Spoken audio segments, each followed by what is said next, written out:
Hello everybody. Yes. Before we start, heartily greetings and good wishes to all of you, and welcome to this session. But would you please put your telephones in a silence mode? And this is another time when we are happy together under the banner Libraries as Communities. For those of you who are new to this campus, let me give you a brief introduction. The Adyar Librarian Research Center was founded in 1886 by the Colonel Henry Steele Olcott, who was the co-founder of the Theosophical Society. And it was originally started in the headquarters building in the Adyar campus. But as the collection of books and manuscripts grew steadily, the space became insufficient to house the collection, and the decision was taken to construct a spacious new building in Blavatsky gardens. The foundation stones was laid by then President Hari Varma in 1960, and the structure of the came up is this building where we are gathered today. Now, Libraries as Communities was started as a kindle interest in the library-rich resources, encouraged to share the rich experience of people. And today we have truly wonderful woman here, Catalina Isaza Cantor. And let me tell you a little bit about him. She's an author, poet, translator, editor, teacher, and international lecturer of the Theosophical Society. And currently she's living and working in ALRC campus. She's born in Colombia, and she has always felt herself as the citizen of the world. This led her travels that allowed her to connect with other cultures, ways of thinking, and languages. She joined society in 2006, inspired by her parents' spiritual path, which encouraged inner search, spiritual practice, and the study of such texts as Bhagavad-gita and the Secret Doctrine. For her, becoming a member was like finding a way back home. Since then, Catalina has served actively in many roles: board member of the Colombian section, coordinator of the Round Table, organizer of youth groups, and bridge builder among young Theosophists in English, Spanish, and Portuguese, including serving for the first board of the revitalized World Federation of Young Theosophists in 2022 to 2024. She volunteered in TS Brazil, where she lived for almost 5 years, and now she's in Adyar, contributing as translator, editor, assistance in the online international conventions during the pandemic. Today, she serves as a secretary of the School of Wisdom and contributes to the international events and media outreach. She edits Selectica Theosophica, a Colombian theosophical magazine. And since 2008, she has written and published articles, as well as delivered lectures at international and national levels on practical theosophy, literature, art, education, and several other topics. In 2020, with her husband Shikhar Agnihotri, she co-founded Pragya CS Studio, a multilingual YouTube channel dedicated to spreading theosophy beyond the languages. Alongside her theosophical work, her professional life has also embraced education, from kindergarten to the university, television, cultural management, translation, and editorial work. She holds honors degree in literature, postgraduate diploma in cultural management, and a master's in education. She believes that there's transformative power of small acts of love and service. So, with furthermore, dear Catalina, the floor is yours.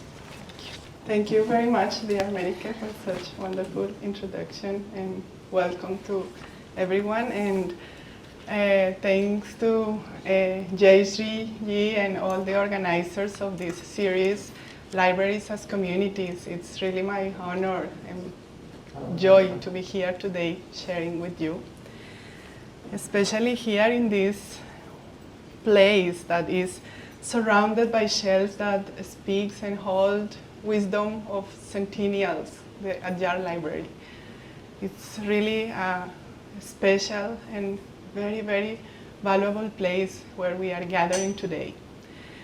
Before starting sharing with you about HPB's writings, I would like to ask you to make some seconds of silence. If you want to close your eyes or keep them open, that's up to you, but just to feel our presence here now, connecting us from heart to heart in gratitude.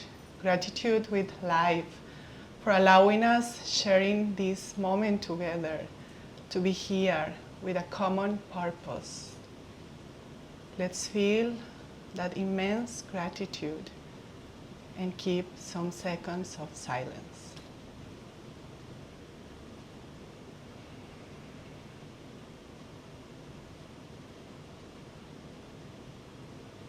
Thank you.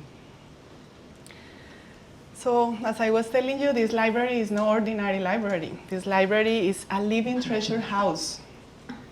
This library preserves the wisdom of East and West. It connects, it is a bridge between the ancient and modern texts.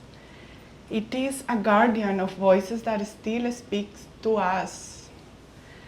And libraries as communities remind us that libraries are not just places to store knowledge, but meeting places of ideas and hearts. And that's what we are honoring today with this meeting and every time that we have one talk of these libraries as communities.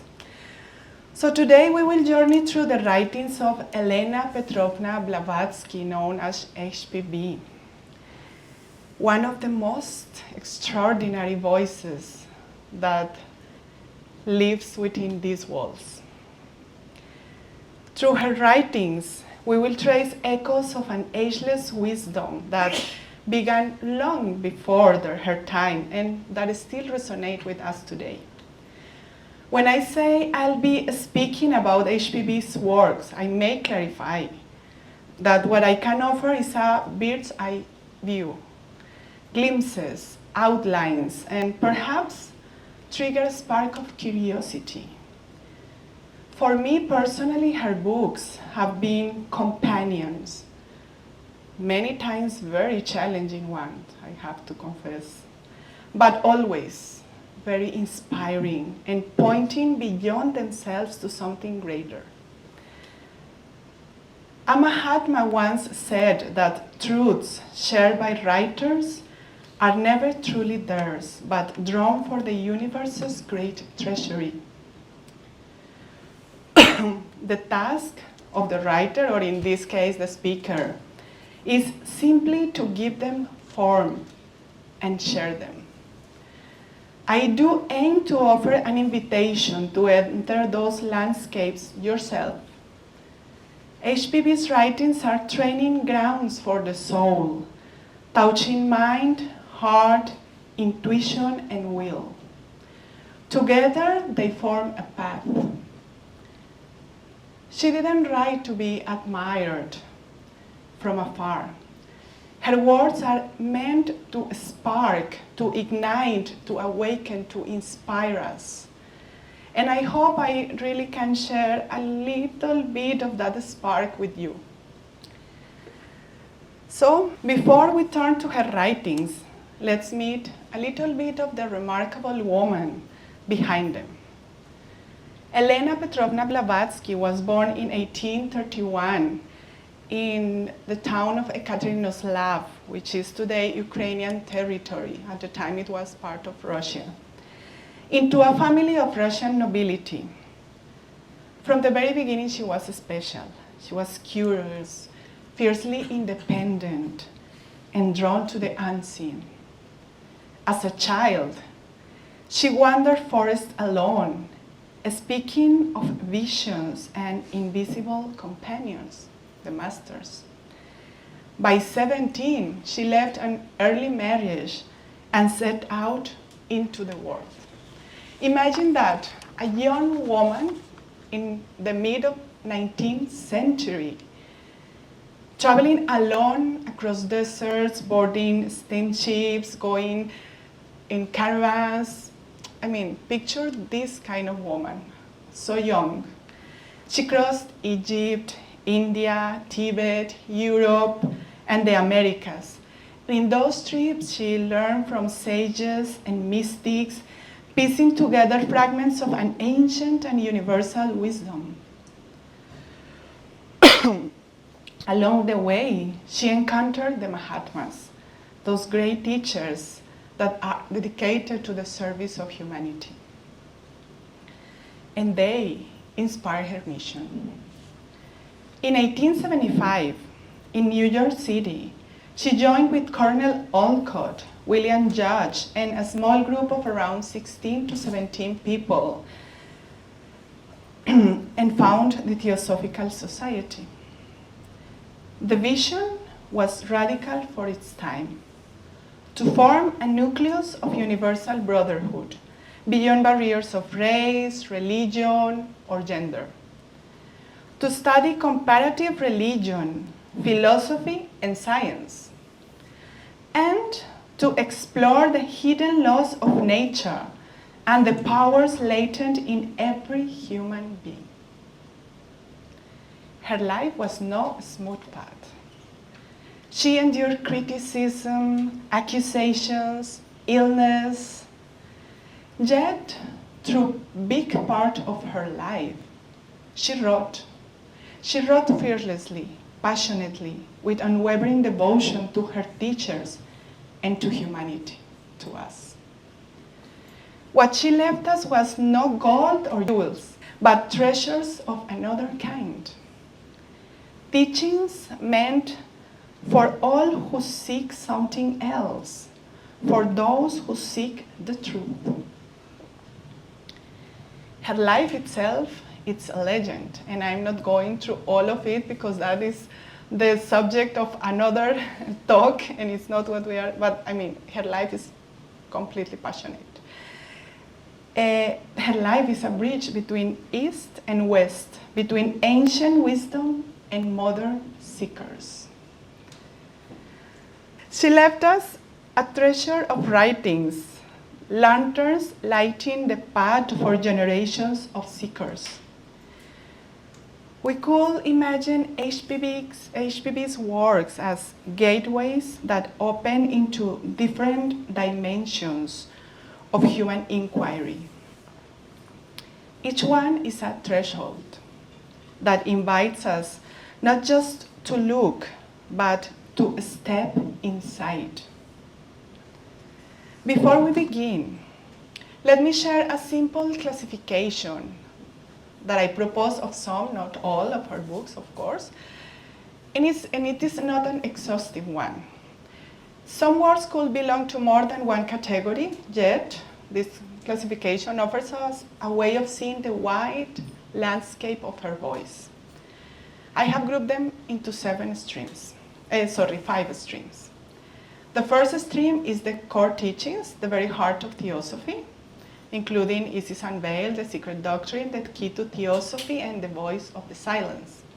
The second stream is related to the esoteric instructions written for committed students carrying reminders of discipline, ethics, and inner training. The third one shows HPB as a storyteller, weaving the truth and the imagination. Fourth stream offers her reference works and compilations, like essays and editorial work, where she shows a voice engaged with the questions of her time with courage and vision. And the fifth one flows through the biographies about her, each attempting to capture her life, influence, mystery, as well as of the books written to guide or facilitate the study of HPB's works. 5 streams that sometimes overlap, yet all flowing into one river, the legacy of HPB that is always pointing us back to the deeper ocean of truth. So let's begin with her core teachings. First one is Isa's Unveiled. It was her first book, published in 1877. It was the late 19th century, and the world was then caught between superstition and skepticism. It was a time where dogmatic religion insisted on the truth and rigid science insisted on another. Elena Petrovna Blavatsky stepped right into the middle of the storm and said, both are only seeing part of the picture. Imagine that for the time, for the scientists or for the extremely religious people. And as Michael Gomez points in her World Congress lecture recently in Vancouver, he says that this book was the first one about the Theosophical Society and was the mechanism for reaching the public at the time. It was published only 2 years after the foundation of the Theosophical Society. She revealed ancient teachings that show a hidden unity behind all traditions. So she postulates there that there is a hidden unity behind all traditions, a golden thread connecting East and West, past and present, the visible and the invisible. She challenged the very idea that truth belonged to a single group, a single faith, or a single institution. It was quite revolutionary for the time. HBB began writing it in 1875 with little more than a small library at hand. Yet by 1877, when she published the book, she had produced a 2-volume work that left people stunned. Olcott himself asked her, where did she get this knowledge? How could anyone produce a book like this? Blavatsky's answer was simple, mysterious. She said, I wrote it so easily that it was no labor, but a real pleasure. Whenever I wrote about something I knew little of, I simply addressed myself to them, and one of them inspired me. By them, she meant her teachers, the adepts guiding her work. The volume 1 of Isa's Unveiled challenged materialistic science, showing that superstitions often reflect natural laws not yet understood. I mean, what was understood by the religion as superstition at the time actually was the reflection of natural laws that were not yet understood, such as psychic phenomena, the astral light or ether, among others. The volume 2 of the Isa's Unveiled revealed the common roots of all religions, urging readers to uncover truths in symbols and myths, like the Trinity's pagan origins, for instance, or clerical miracles drawn from ancient magic, parallels between Christ and Eastern avatars, gospel passages echoing Buddhist texts, and we could go on and on and on. When it appeared, Isis was a thunderclap. It was radical, unsettling, impossible to ignore.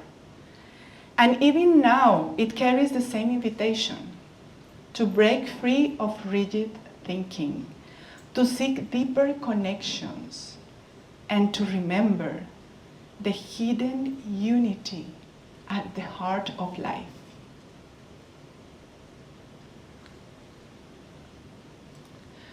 The second one of this stream is the Secret Doctrine.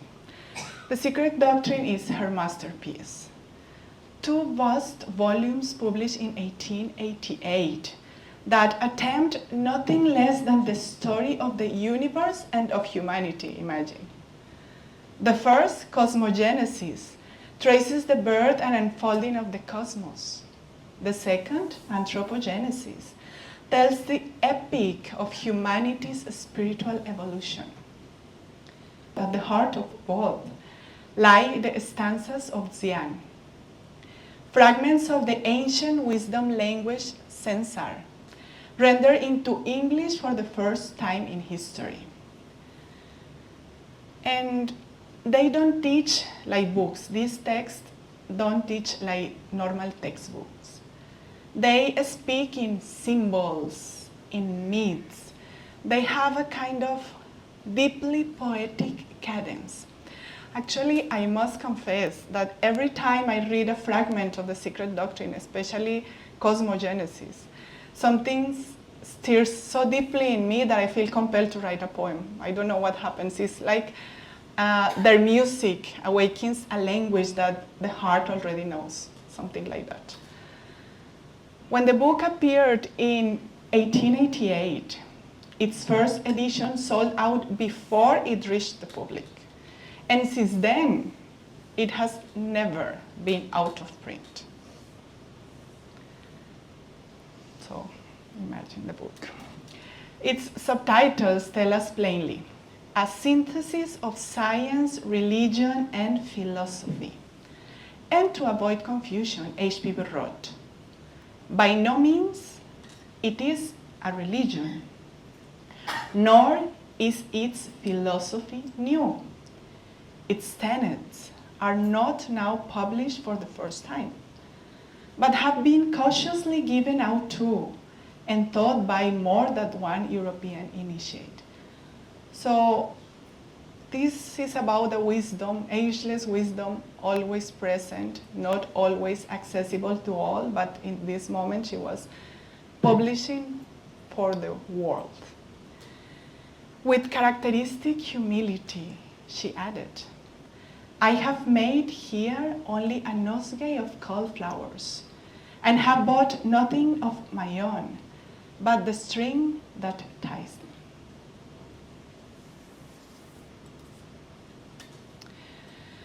The price of this offering, that is the Secret Doctrine, was big. It took 5 years to write, through illness, suffering, inner battles, outer battles, accusations. Imagine. She even said that she was faced with a choice by her master, to lie down her life or to carry the work despite the cost that that work will have for her physical health. Of course, she chose the work. And always, always she gave credit to her teachers, her masters, as co-workers in its creation. She described the process not as ordinary, but as a stream of visions, knowledge impressed on her inner eye. She quotes, the images of the past are marshaled before my inner eye, like scenes in an enchanted panorama. She was not alone in the writing of the Secret Doctrine. She was all the time supported, inspired by her masters. The Secret Doctrine can feel like a labyrinth, yes, sometimes vast, enigmatic, even overwhelming.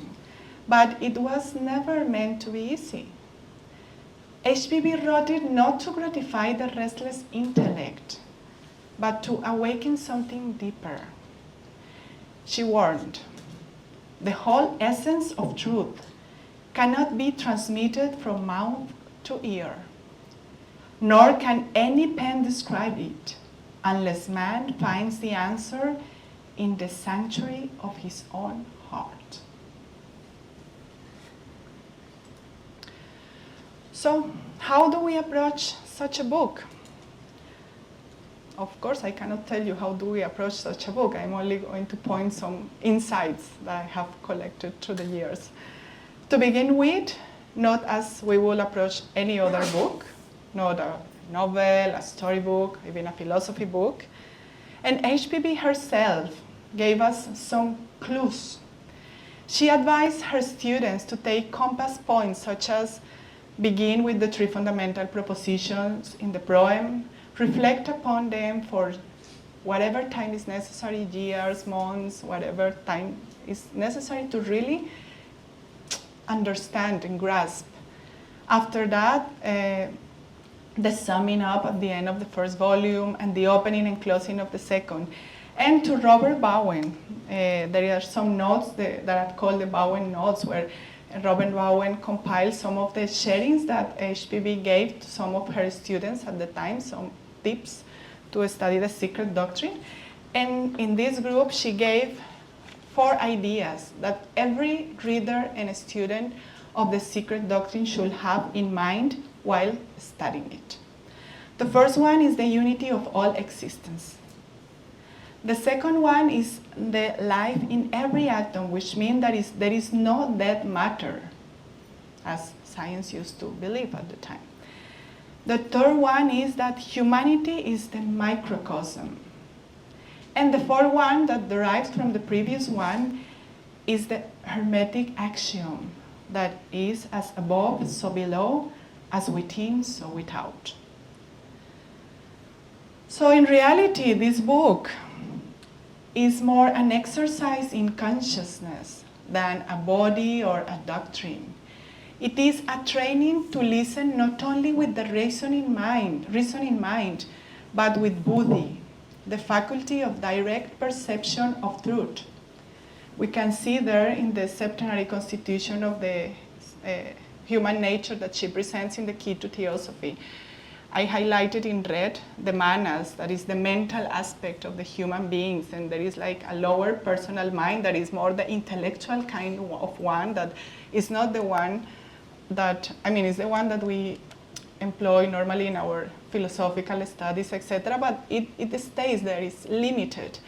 But with the Secret Doctrine and with such kind of writings, she is really inviting us and calling us to unite the higher man, the higher manas, that is the human soul, the higher ego, with the buddhi aspect of ourselves, that is the spiritual soul, the vehicle of pure universal spirit. So that was the aim of the Secret Doctrine, and she tells it like that. It's aimed to awaken buddhi, that faculty of direct perception of truth, that when united with the higher manas, the higher mind becomes the wisdom mind, the channel of true insight and realization.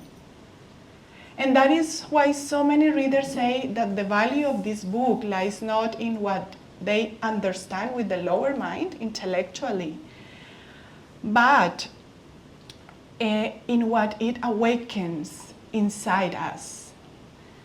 That sense of wholeness, that recognition of unity, a flame of compassion, the feeling that indeed there is a unity of all existence, there is no dead matter, and we are the microcosm.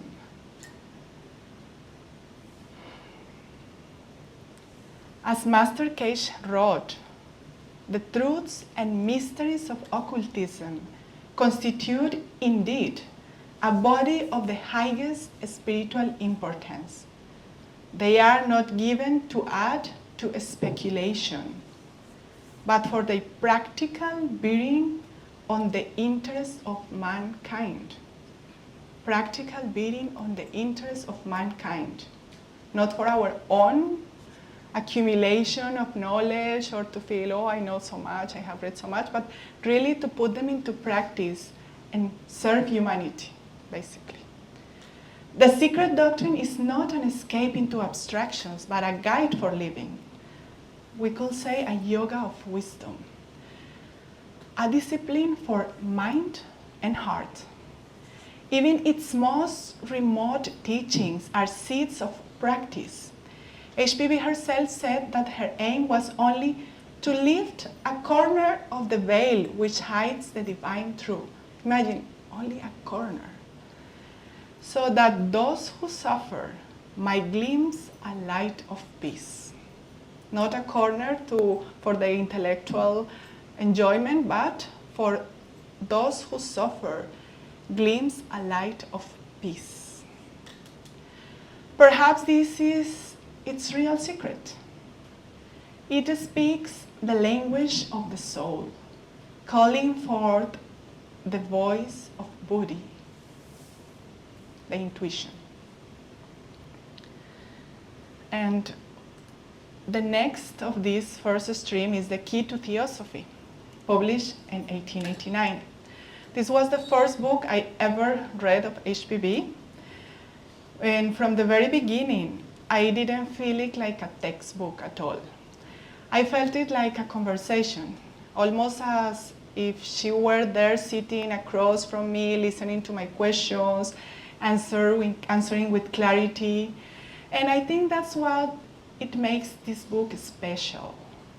It turns Theosophy into a living dialogue, one that speaks as much to the heart as to the mind. When Blavatsky wrote this book, her aim was to create a bridge between the vast, often abstract teachings of the Secret Doctrine and the real, everyday struggles of people searching for meaning. She explained that it was written for the public in general and for theosophists in particular. And I guess that's why she chose this question and answer style, because it's like a conversation between a student and teacher. And as we read, it feels like HPB herself voices the doubts that we have all carried, such as, why are we here? What happens after death? How should we live? What is karma? What about reincarnation? Etc., etc.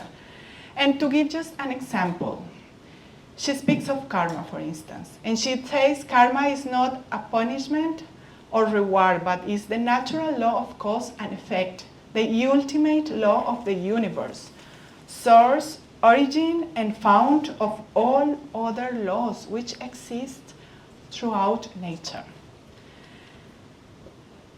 Every choice plants seeds for the future, not only for ourselves, but for all the humanity. Life, she reminds us in that book, is not mechanical. Even within our circumstances, we always have a measure of free will. She uses a striking metaphor. Just as we may have physical or adopted children, so too we have spiritual children, or future selves, that are the product of our actions in the present, now. And that will determine the qualities of the lives we will one day.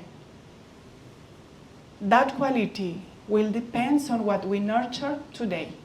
So it's very, very practical. HPB insists that the first step in spirituality is to know ourselves. However, she admits it's not easy, and of course, I absolutely agree. Failure, she assures, is part of the process. What matters, she says, is perseverance. Returning again and again with patience, or as the master will say, try, try, try. Toward the end, Blavatsky turns from ideas to action, highlighting 4 essential values: duty, sacrifice, charity, and social responsibility. She writes that study and meditation are important, but not enough. She says, Theosophy is altruism, and it means working for others, for humanity. So real spiritual growth comes through service, through giving our time, our energy, our love. In the end, the message is simple yet profound. The path of truth is the path of forgetting the self. Each step we take toward compassion and unity brings us closer to that hidden source of wisdom and love that connects us all. And perhaps the greatest discovery is this, that the key we are searching for has been within us all along. The 4th book of the first stream of her fundamental works is The Voice of the Silence, published also in 1889. It is less a manual and more a mystical companion for the soul's journey. Its words are poetic, and it's a poetry that awakens, stirring something deep within us. It was published near the end of her life, and it was drawn from the Book of the Golden Precepts, used by Eastern mystics. From this, she said she chose only 3 precepts because the world is not ready to receive all the truths, she said. She dedicated the book to the few, those ready to walk what she called the steep and thorny path, which is the part of self-knowledge, the spiritual path. This road, this path, leads inward and leads to the portals that open before the disciple. And she says, these portals are invisible to the eyes of flesh. The voice in the title is not sound at all. It is silence itself, the stillness in which the deeper self with capital can be heard. The text describes 3 great halls. First, the hall of ignorance, where we live absorbed in the senses, in the lower aspects of our humanity that you saw in the scheme that I showed. Then it comes the hall of learning, where knowledge and even psychic powers may come. But knowledge is not enough, and psychic powers can be even a danger. That's why beyond it lies the hall of wisdom, where the illusion of separateness dissolves, and the true self, universal and eternal, shines forth. One of the book's central teachings is, the mind is the great slayer of the real. Let the disciple slay the layer. That means concept, beliefs, even spiritual ones can veil the truth. To pass further, we must dare to ask, who am I? And we must let go of every answer the mind, that lower mind, supplies to go deeper and listen to that silence within. The book speaks also of the paramitas, the 6 virtues of generosity, patience, wisdom, energy, harmony, and compassion, as gates, portals to the inner life. At the summit of this path, 2 more paths open. When we have reached that higher point, 2 more paths open. One is nirvana, which is the release from suffering when we merge with all. But the book points to another, that is the bodhisattva path. And it says that the true disciple renounces personal bliss, choosing instead to return and serve. Blavatsky warns against spiritual selfishness, seeking peace only for oneself while others suffer, going for the self-realization while still the humanity is in a suffering state. And she says the true disciple returns to the world not to conquer, but to serve. To live, to benefit the mankind is the first step, the path of the bodhisattva. And so, each reading of this book reveals something new. Not because the words have changed, but because we have.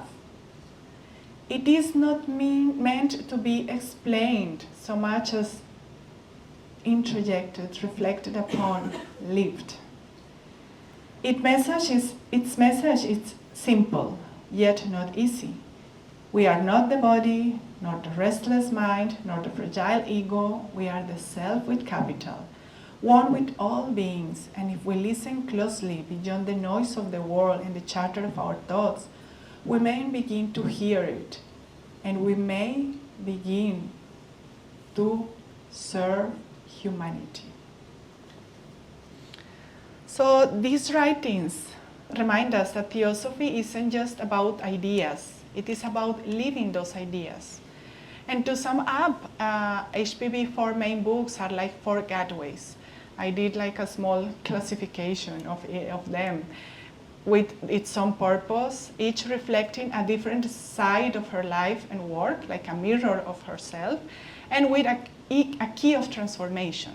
So Isis Unveiled opens the first door, bringing science, religion, and philosophy into the scene. HPB appears as the fighter, training our minds to question dogma and remain open to deeper truths. The Secret Doctrine leads us further into cosmogenesis and anthropogenesis and the wisdom behind symbols. Here, she is the initiate, stretching intellect toward awakened intuition and the wisdom of yoga. The key to Theosophy opens the door for dialogue and ethics, where we find HPB as the teacher, helping us sharpen discrimination and see how Theosophy can guide daily life. The voice of the silence is the gateway to the heart, a companion for the inner heart, for the inner path.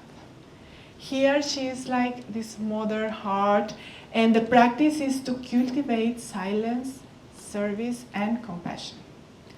The core teachings call us to cultivate a pure heart and eager intellect, reflecting these golden stairs. That is another big present that HPB gave us from the book of the Golden Precepts.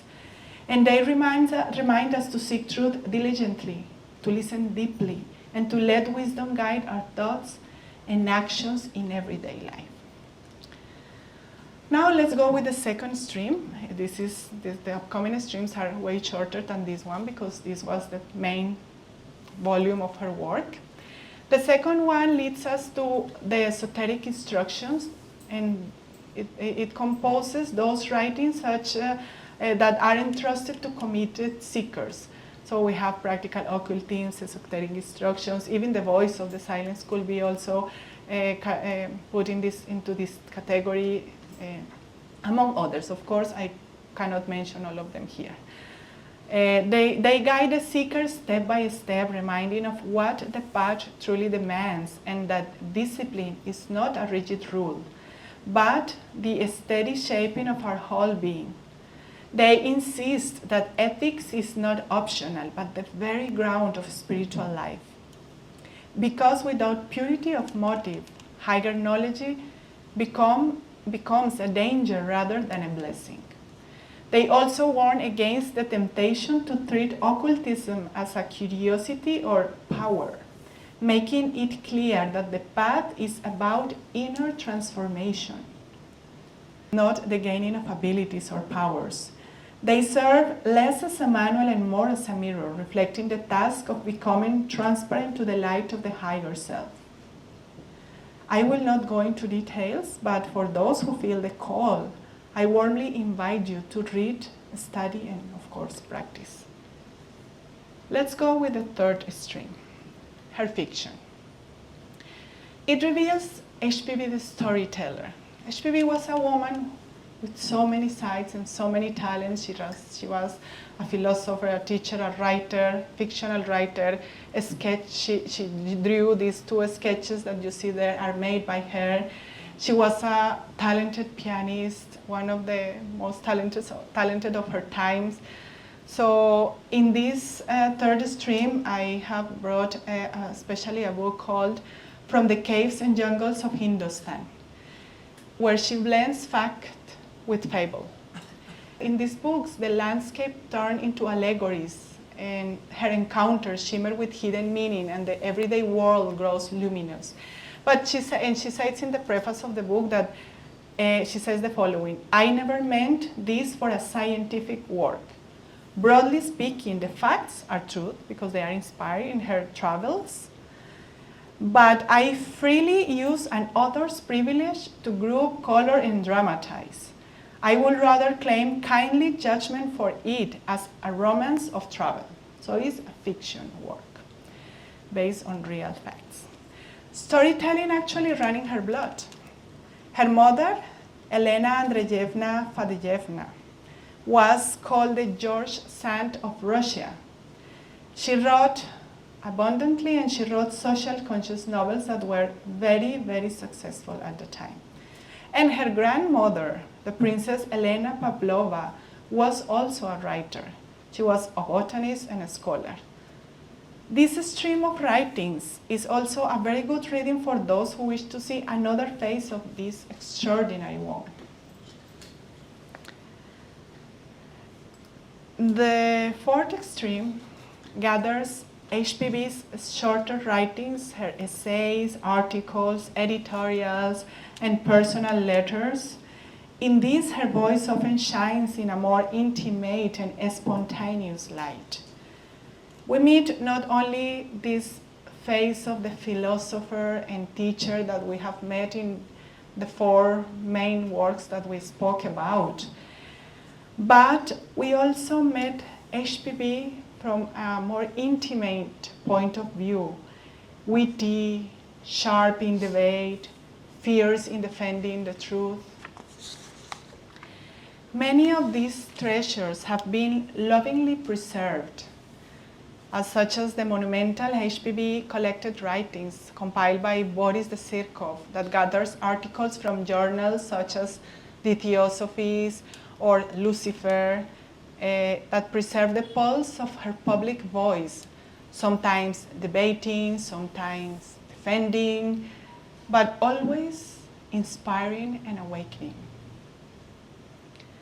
The letters of HPB, for instance, open a more personal window, revealing her humor, her struggles, and unshakable dedication to the mission that she was given by the masters.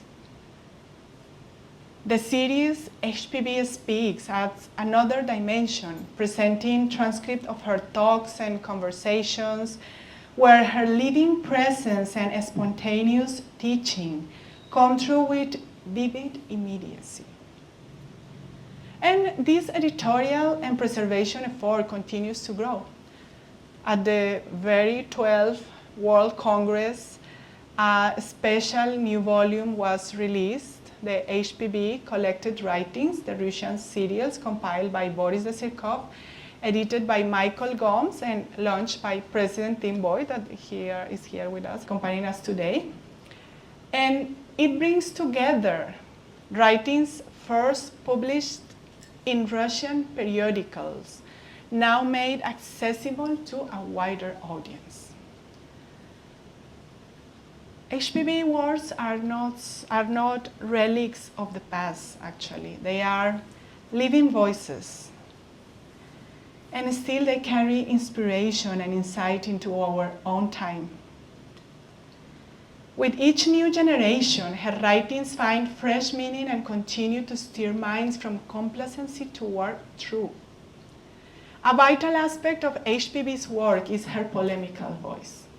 Sharp, fearless, unrelenting in exposing dogma and materialism, as we have seen. Her words, for her time, struck like thunder. They were unsettling, liberating, always opening a wider vision of truth. This fiery stance brought her first opposition. She was branded a fraud and even a spy. And in 1885, there was a report called the Hudson Report of the Society for Psychical Research that condemned her as an impostor. Her reputation suffered for decades, but that never stopped her from speaking, writing, serving, showing this endurance that the Golden Stairs mentioned to us. And luckily, in the 1980s, I guess 1985 or something like that, there was a person called Vernon Harrison, and he made an investigation where he exposed the reports, the Hudson reports, flaws, and affirmed that she had been unjustly condemned. Yet, despite the storms, she remained a pioneer and a bridge builder, carrying courage, openness, and loyalty to truth that still inspires seekers today. Let's go to the last stream, the fifth one, which is the one of writings about HPB and her work. Biographies and studies, whether scholarly, devotional, or critical, trying to capture her remarkable life and legacy. None fully unveils her mystery, but together they form like a living mosaic. Of course, I cannot list them all, I cannot even show them all in the screen, but this is part of the invitation for you to go and look for them also, if you are interested in knowing more about her and her work. Reading HPB can sometimes feel overwhelming. I guess those of the public that have approached her work could agree with me. Many of us have opened the Secret Doctrine and asked or thought, what on earth did I just read? What is this about? How to go about it? I guess you can relate with that, absolutely. That is in part the magic, the charm of her work. But thankfully, guidebooks and companion work help illuminate the path. Books such as HPB and the Secret Doctrine from Virginia Hanson, Wadia's Studies in the Secret Doctrine, or more recently Pablo Sender's Approaching the Secret Doctrine, make her teachings accessible.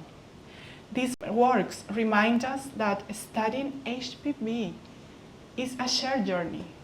We are not alone in the study.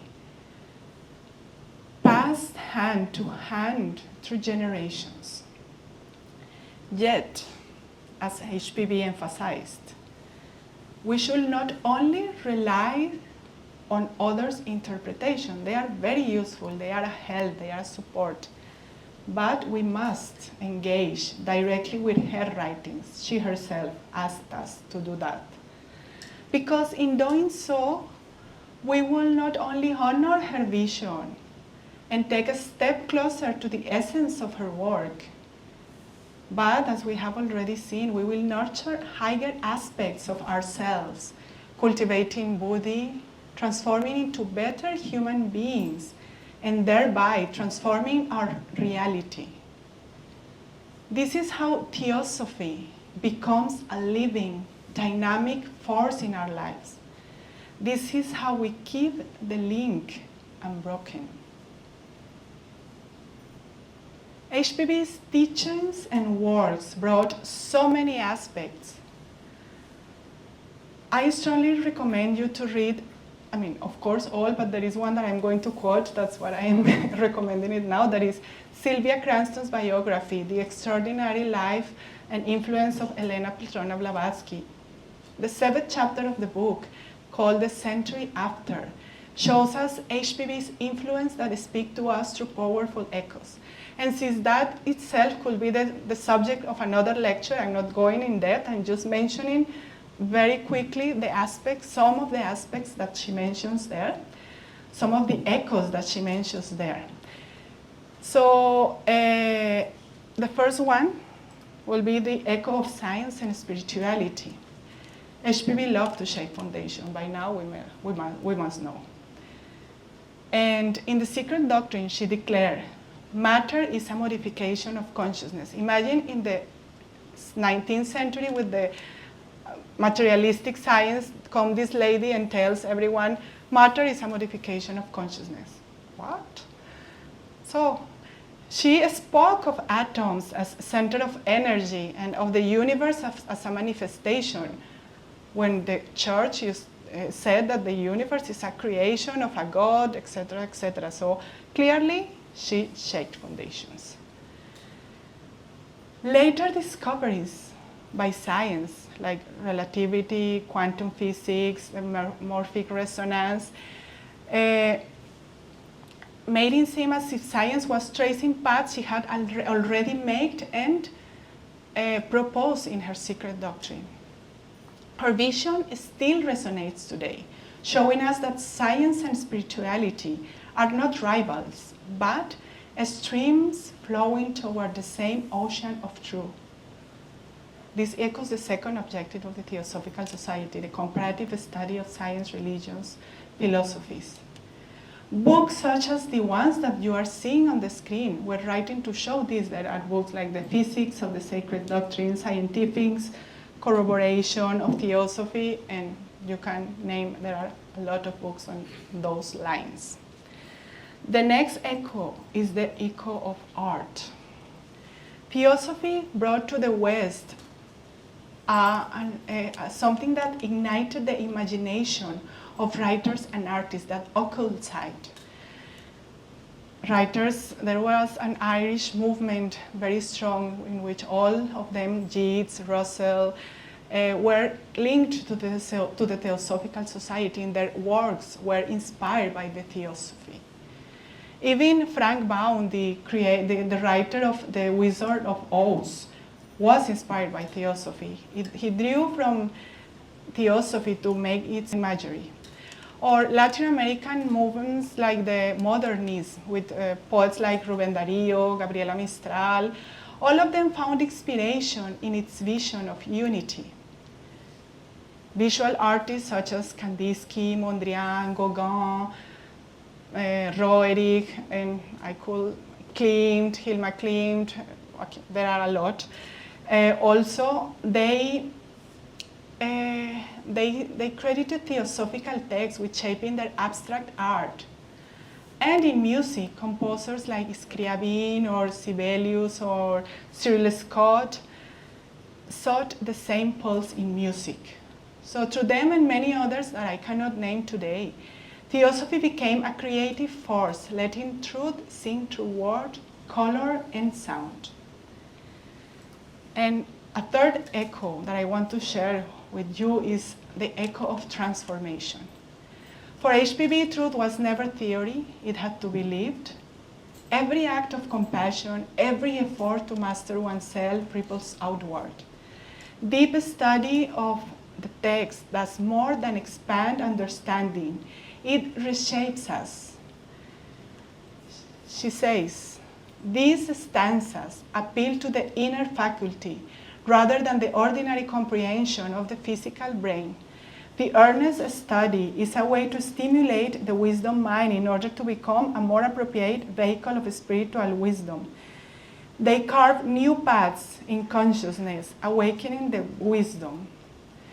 And here, in studying her works, we find two levels of growth. One is the daily practice and meditation that turns the attention inward and awakens the inner eye, Buddhi. The other is deep study of spiritual texts, which stretches us beyond habitual thought and reshapes the mind itself, the brain. And from a modern perspective, this mirrors the neuroplasticity, because many of you have heard about the neuroplasticity, which is the brain's ability to reorganize itself by forming new neural connections. The psychologist Donald Hebb observed that neurons that fire together wire together. And a most recent study by George Burns found that reading a novel can transport you into the body of the protagonist, that anagnosis, that process of identifying yourself with what you are reading. And we can measure that effect in the brain. And imagine, if this is true for a novel, imagine the transformative effect that can happen if we approach theosophical study when we know that it goes and triggers the higher mind, the higher aspects of ourselves. So So reading HPB is not passive. It is something that I will call inner alchemy, where the effort, the process itself, becomes the transformation. And all of this, I think, really resonates with the Theosophical Society's mission that was put for the world in 2018. And it is to serve humanity by cultivating an ever-deepening understanding and realization of the ageless wisdom, spiritual self-transformation, and the unity of all life. So, I would like to close this moment of sharing with Boris Desirkov's words. These actually were quoted by Michael Gomes in his the World Congress lecture. I tried to trace the reference. It seems it's in the preface of one of the collected writings, but they are beautiful and inspiring. They say, there is a hidden wisdom in the world, a wisdom not apparent to the eyes of men. There is a secret path which leads to that wisdom, and it starts at the very root of your own heart. There is a secret method of living, a course of life, a code of conduct, which provides the necessary conditions for treading that path and enables one to reach the hidden wisdom and make it their own.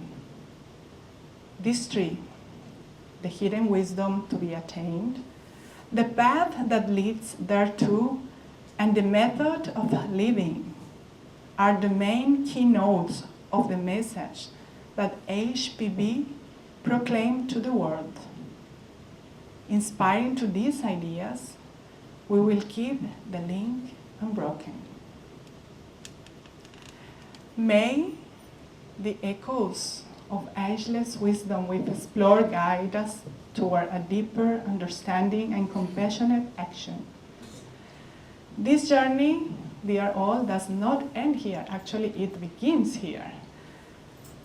Because HPB's writings are waiting for you to open, to explore, and to make your discoveries. Here at the Adyar library, the doors are always open. Thanks to Jaishree.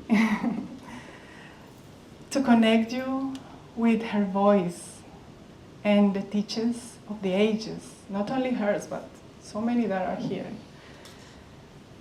And before you leave, I encourage warmly you to visit the exhibition of her works and let a book find you. Who knows? Perhaps perhaps you or the book will find the very one that will spark the next step on your journey. So I thank you, dear friends. I want to thank especially to Yuna because she helped me with the PowerPoint with her aesthetic advice. And thanks to all for being here, and namaste. And it was good to be here. Thank you very much for your presentation. It was very well presented. I now request Hari to, as a mark of appreciation, we want Hari to come over and say a few words. Good morning, everyone. Thank you, President Kim Boyd, and all the fellow seekers for joining us here at Library Says Communities. It's truly special to be in all of your presence. And thank you, Jaishree, for curating these wonderful talks. When I came in this morning and I had to fill the visitors form, I wrote in the purpose of visit as Catalina's fan. And I really mean it. So many of us, especially those beginning our journey into Theosophy with the World Federation of Young Theosophists, share that feeling. For me and countless others, you have been a crucial first guide into H.P. Blavatsky's work. Your passion for her writings is something we all have come to admire, and that passion was palpable in your talk today. HPB's work has had a monumental impact on the world, serving as a bridge between Eastern and Western thought and reminding us of our true spiritual potential. Thank you, Catalina, for continuing to inspire all of us. I'm now looking forward to going upstairs and check out all the books that have been laid out for us. Thank you.